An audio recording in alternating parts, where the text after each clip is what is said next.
சில லட்சம் ரூபாய் லஞ்சத்திற்காக ஒரு கார்டெக்ஸுங்கிற ஒரு கூட்டுறவு நிறுவனம் அரசினுடைய அங்கமாக இருக்கக்கூடிய ஒரு ஐஏஎஸ் அலுவலரால் நடத்தப்படக்கூடிய ஒரு நிறுவனத்திற்கு மறுக்கக்கூடிய அளவிற்கு மிக மோசமான கேவலமான ஒரு அரசு நிர்வாகமாகத்தான் இருக்குது. அப்போ அந்த அதிமுக நகராட்சி தலைவர் அடிச்சிடுறாரு, அடிச்சு அவரை துரத்தி விழுந்து அரசு கோப்டெக்ஸோட மேலாளர் அரசியல்வாதி அடிச்சிடுறாரு. ஆமாம், சோமசுந்தரம்ங்கிறது அவர் பெயர். ரொம்ப வாங்கின ஒரு பேர். ஆமாம் ஆமாம், அந்த மேலாளர் அவருடைய இதில் வந்து பாலகிருஷ்ணனுங்கிறவர் அந்த நகராட்சி தலைவர். அந்த அரசியல்வாதி பேர் ஆமாம், நகராட்சி தலைவர், chairman of the municipality.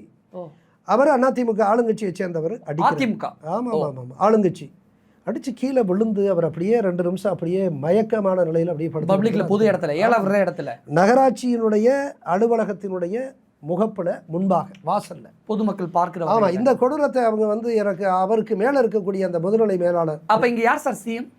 AIADMK ஆட்சியா திமுக ஆட்சியா?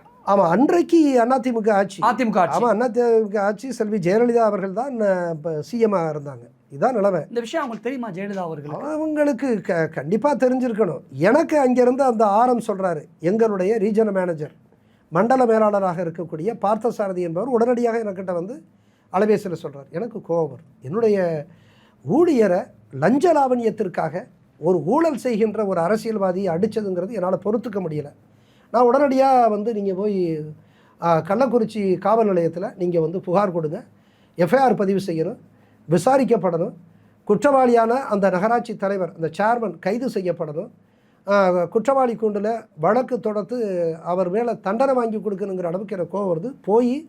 அவங்கள போய் புகார் கொடுக்க சொல்கிறேன். இவன் நான் சொன்னது மாதிரி புகார் கொடுக்க முயற்சிக்கிறாங்க, புகாரை வாங்கிக்க மாட்டேங்கிறாங்க. இதுக்கு இடையில புகார் வாங்கிக்கல. சரி, இதுக்கு இடையில இந்த இவங்களை தடுக்கிறதுக்கான எல்லா முயற்சிகளையும் அங்கே இருக்கக்கூடிய உள்ளூர் அரசியல்வாதிகளும் முயற்சி பண்ணுறாங்க. அதுக்கப்புறம் நான் வந்து அந்த எஸ்பி கிட்ட பேசுகிறேன். எஸ்பி கிட்ட பேசுனதுக்கு அப்புறம் தான் புகாரை வாங்குறாங்க. புகாரை வாங்கினா எஃப்ஐஆர் பதிவு செய்யலை. எவ்வளோ மோசமானது! இதுக்கு இடையில தான் அங்கே உள்ளூர் அரசியல்வாதிகள், உள்ளூர் அமைச்சர் போன்ற அவர்களுடைய அந்த செல்வாக்கில் அவர் வந்து எஃப்ஐஆர் போடலை. அதை இல்லாமல் எங்கள் துறையினுடைய அமைச்சர் புகாரை திரும்ப பெறணுங்கிற மாதிரி முயற்சிகள் பண்ணுறாங்க. அவங்க எனக்கிட்ட வந்து கேட்கல, நீங்கள் திரும்ப பெற வேண்டாம், இது வந்து மிக மோசமான ஒரு கிரைமு. ஒரு ஊழலுக்காக லஞ்சத்துக்காக ஒரு பொது ஊழியரை ஒரு பப்ளிக் சர்வெண்ட்டை அடிக்கிறாங்கன்னு சொல்லி நான் அதில் உறுதியாக இருந்துட்டேன். ஒட்டுமொத்த அரசு ஊழியர்களும் ஸ்ட்ரைக் பண்ணியிருப்பாங்களே சார்? பண்ணலை. அதுதான் ரொம்ப வருத்தத்துக்குரிய